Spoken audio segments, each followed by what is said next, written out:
is my lab exercise, database setup, and table creation in WAMP server. So, step 1 is gi-install na ko ang WAMP server. Then, after ana is adto ta diri sa kaning nga button, then pindot na to ni kaning green. So, after nyo pindot is maabot ka ni nga page. Then, you're going to put your username. Ang username is root, then ang password leave empty. So, ito na ta dili ah. After ni mo mapindot ang login, nakabuhat na ko mga database diri, pero I'll show you how to add a new one. So, add to ta sa new. And then, so ang example diri is ang ibutang nato is CMS. Okay.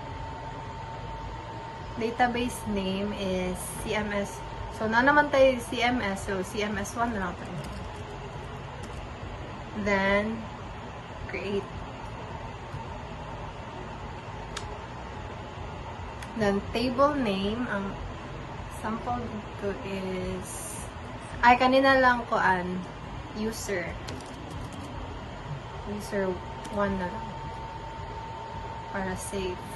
Then pila to ka column,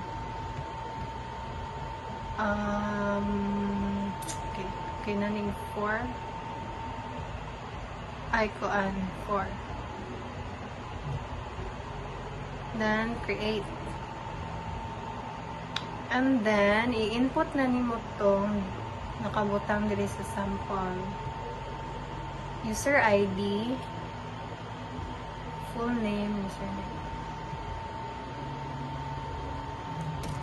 User ID, full name, username, full name, username, password of type. Password,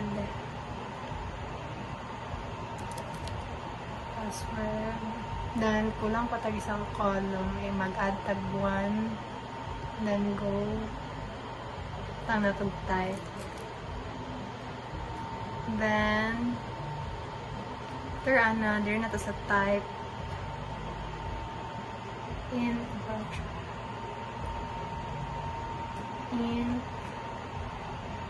ay tama, int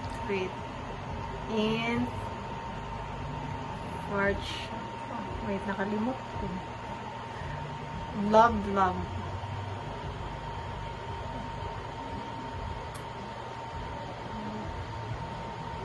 Then, blob.